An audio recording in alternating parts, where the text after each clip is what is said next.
na ikaw mismo, akala mo elect ka, akala mo talagang legit ka, akala mo authentic ka, pero sa totoo lang, hindi.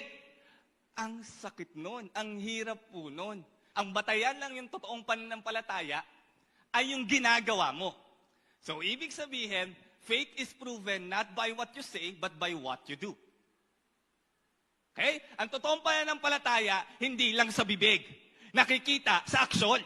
Merong ihinanda na promise sa iyo ang Panginoon. Ikaw ay espesyal sa Panginoon. Iniingatan ng Panginoon through me. He will proclaim kung gaano siya kadakila. He will proclaim His love. He will proclaim His peace. He will proclaim His provision.